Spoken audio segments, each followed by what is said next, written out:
Saya tanya nih, kenapa kita sholat? Tuh, udah puluhan tahun sholat, nggak tahu kenapa harus sholat. Satu kan jelas tadi saya jawab kan, membuktikan keimanan kita kepada siapa? Allah. Itu baru hablum minallahnya. Sedangkan dalam Islam itu kan dua konsepnya, hablum minallah, yang kedua hablum minal makhlukat. Bukan hanya dengan manusia, dengan hewan, dengan tumbuhan dan sebagainya. Nah, kalau yang pertama kaitan dengan Allah, selesai kita. Begitu salam, selesai dengan Allah. Kaitan dengan manusianya apa? Maka muncullah Quran surah ke-29 ayat ke-45. Innas salata tanha 'anil fahsya'i wal munkar. Kaitan dengan manusianya, setelah sholat itu, sholat yang benar ditunaikan mampu merubah orang yang sholat itu menjadi lebih baik, terbebas dari dua sumber keburukan, baik fahsya yang bersumber dari syahwat, zina, pornografi, porno aksi, LGBT, kata-kata jorok. Jadi nggak ada orang sholat kalau sholatnya benar itu kata-katanya kotor tuh nggak ada. Nggak ada orang sholat yang terjebak LGBT. Nggak ada orang yang sholatnya benar yang senang pornografi.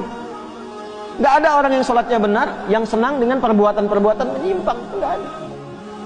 Ya contoh paling gampangnya kan dulu pezina banyak di era-era dakwah Nabi Jahiliyah itu. Dan semua jenis zina mereka itu khatam. Semua jenis zina khatam. Tapi setelah mereka dididik dengan sholat, hilang semua zina itu.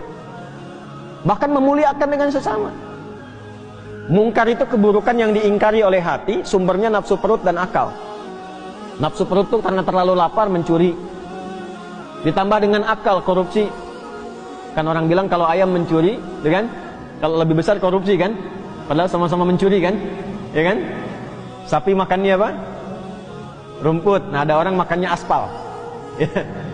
Yang harusnya 7 cm jadi 5 cm jadi 2 cm gitu kan? Ya? Nah, itu mungkar namanya. Sehingga banyak rusak, banyak dicek-cek gitu kan? Ya, dipastikan bagus lagi. Nah, itu mungkar. Maaf, mencuri, membuat hoax, berselisih, menipu sampai ke tingkat tinggi, membunuh dan sebagainya, itu mungkar. Orang sholat itu mustahil mengerjakan itu. Karena saat dia selesai sholat, dia sudah terkoneksi dengan Allah. Makanya begitu tuntas sholatnya, dia sudah merasa diawasi Allah, nyambung dengan Allah. Ya bagaimana orang diawasi Allah berbuat maksiat ketika dia sadar Allah mengawasinya? Itu yang dimaksud Quran surah ke-4 An-Nisa ayat 103. فَإِذَا قَضَيْتُمُ الصَّلَاةَ فَاذْكُرُوا اللَّهَ قِيَامًا وَقُعُودًا وَعَلَى جُنُوبِكُمْ. Kalau engkau sudah tuntas mengerjakan sholat, maka engkau akan punya koneksi. Kalau benar sholatmu, engkau terkoneksi dengan Allah. Zikir itu terkoneksi.